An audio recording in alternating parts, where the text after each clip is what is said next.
So you're on the hunt for a dog that's powerful, loyal, and incredibly smart. And somehow, you've narrowed it down to two of the most impressive breeds out there, the Cane Corso and the Pit Bull. The big question is, which one is actually the right fit for you and your life?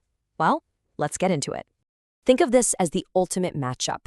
In one corner, you've got the ancient guardian, the Cane Corso, and in the other, the people's champion, the American Pit Bull Terrier. These are two absolutely incredible dogs, but they have very, very different stories. Now, before we start digging into all the things that make them different, it's really important to talk about what makes them so similar. I mean, there's a reason they're both so appealing, right? And it really comes down to their deep, deep loyalty and their sharp intelligence. Okay, let's break it down. The Cane Corso, you can see, is a huge, muscular Mastiff type, and they were bred specifically for their guarding instincts. The Pit Bull, on the other hand, is a medium-sized but still very muscular dog, famous for being a protective and loving family companion. But here's the really cool part. They both come from the same ancient family of dogs, the Molossers. That's their shared DNA, and it's the foundation for why both of them are so smart, so loyal, and so incredibly eager to please their people. But that shared ancestry is where the similarities kind of end. Their paths from there, well, they couldn't be more different. And to really, truly understand these dogs today, you have to look back at where they came from. The Cane Corso's story starts way back in the Roman Empire. I mean, these guys were war dogs, guardians. Their name literally translates to guard of the estate. Now, let's fast forward a couple thousand years to the 1800s in Britain. That's where the Pit Bull was created, by mixing bulldogs and terriers for the, frankly, brutal sports of bull baiting and ratting. After those were banned, the dogs were brought to America, where people valued their protective nature. Meanwhile, the Cane Corso almost went extinct after World War II. It was a close call, but the breed was revived in Italy and finally made its way to the U.S. in the 1980s. All right, let's get to the main event. It's time to put them side by side and look at the raw numbers. This is the tale of the tape. Okay, wow, the size difference just jumps right out at you, doesn't it? A Cane Corso can easily be double the weight of a smaller pit bull. But check out the temperament descriptions. The Corso is called vigorous and intelligent, a dog that's ready for a job. The Pit Bull, though, gentle, playful, fun-loving companion. See, they're both great with family, but they show it in completely different ways. And it's also worth noting, the Pit Bull generally has a slightly longer lifespan. But you know what? As dramatic as that size difference is, it's not actually the most critical distinction between them. Nope. There's another number that truly sets these two breeds worlds apart. Let's start with the Cane Corso. Their bite force is estimated to be around 700 pounds per square inch. Just let that sink in. That is a staggering amount of power. And now for the Pit Bull. Their bite force clocks in at about 235 psi. And to be clear, that's pretty average for a dog of their size. It's perfectly normal. But when you put it right next to the Corsos, the picture becomes crystal clear. The difference is just staggering. And look, this isn't a conversation about aggression. This is about pure, raw capability. A 700 psi bite force puts the Cane Corso in a whole different league of power. And with that power comes an immense, immense responsibility for the owner. And that very responsibility leads us to our next really crucial point. Owning one of these dogs isn't just about what you prefer. There are some serious, real-world legal issues you absolutely have to consider.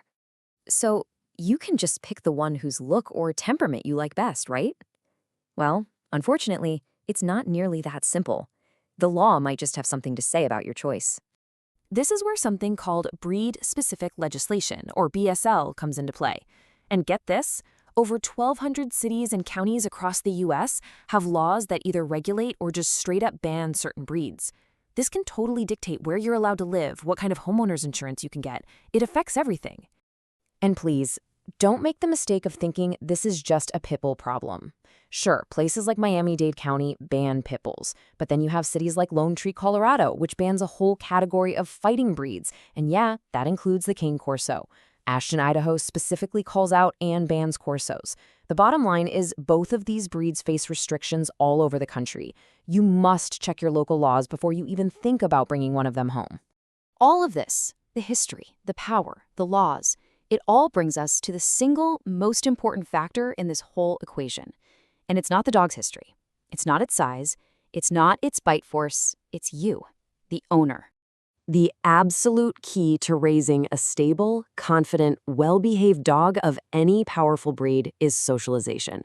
And let me be clear, this isn't just about letting your puppy play with other dogs at the park. No, it is a deliberate, conscious process of exposing them to all sorts of people, places, sounds, everything the world has to offer while they're young. Why? To build confidence, so they learn not to be afraid of new things. So how do you do it? Well, here's a really cool, manageable way to think about it. It's called the rule of 7. The goal is by the time your puppy is about 12 weeks old, they should have already visited 7 different places, met 7 different people, played with 7 different toys, and so on. It's a simple, tangible checklist to help you build a confident, well-adjusted dog for life. And this is exactly why all that work is so non-negotiable. This quote from a group of Cane Corso breeders says it all. It's a blunt, honest truth. A well-behaved, stable Cane Corso is not born that way. It is made through hundreds of hours of dedicated work from a committed owner. And really, the same goes for pit bulls. Their amazing temperament is a direct product of their training and socialization. So after all of that, what's the verdict? Cane Corso or pit bull? Well, I think it's time we reframe that entire question. The truth is, there is no single right dog between these two. The best choice depends 100% on you. It depends on your experience with powerful breeds, your living situation, your lifestyle, and most importantly, your absolute willingness to meet their profound needs. And I really want you to let this sink in. With breeds this powerful, bad training isn't just unhelpful, it is catastrophic. It can create fear, instability, and even aggression. If you are not prepared to find a qualified, experienced trainer and put in the work every single day, it is so much better to choose a different kind of dog. The stakes are just too high. And that brings us right here, to the final thought. We started this whole thing by asking which of these incredible dogs is right for you.